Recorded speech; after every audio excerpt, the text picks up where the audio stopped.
Hey guys, and welcome to another episode of Get Savvy with Tisha and Joe. Today we are talking about creating a good brief for a designer, whether that's for logo design or collateral design like brochures or even web design.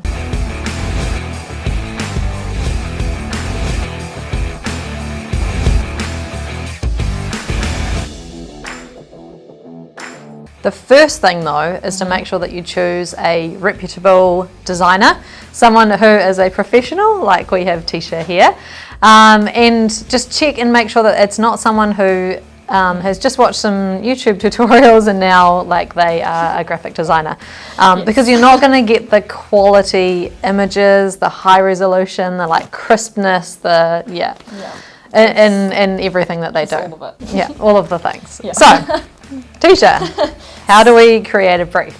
So the first thing that you probably want to do is actually give your designer a little bit of background. So what the project's for, why you're doing it, some actual goals and objectives of the project and what you're aiming to get out of the project so that they know where you're heading basically.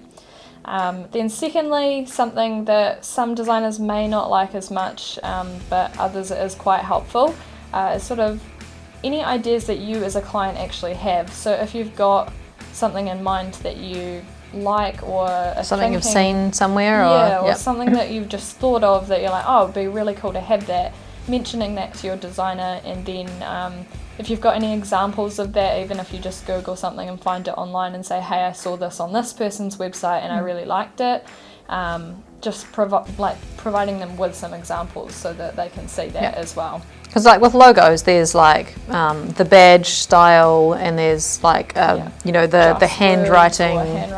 There's a whole bunch of different styles out there as well. So just giving your designer some sort of direction. Otherwise, they're sort of just starting in the dark, and you're probably going to have a lot more revision phases when something like that's happening. So on that note, unless you're doing a brand new logo, you probably want to give your designer your existing brand guidelines, so your actual logo, your colours, your fonts, things like that, any rules and guidelines basically that they're working to for your brand so that they don't break them. Yeah, keeps it all consistent. Yeah, exactly. And lastly, well, not lastly actually, for target audience, really helpful. Obviously, again, helps the designer know which direction they're working towards. They're not going to use bright fluffy pinks if they're targeting manly men. Professionals. Yeah. So, some sort of target audience will just help steer that design as well. And then lastly is just trusting your designer. Know that what they're doing comes with experience, and probably they've gone and studied it and that sort of thing as well.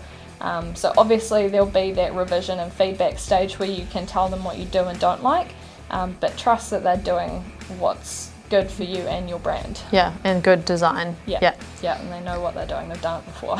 Yeah, absolutely. So so if you have any questions on this topic or any other topics that you'd like us to cover in future videos, make sure that you drop that in the comments below. And we'll see you next time. Bye.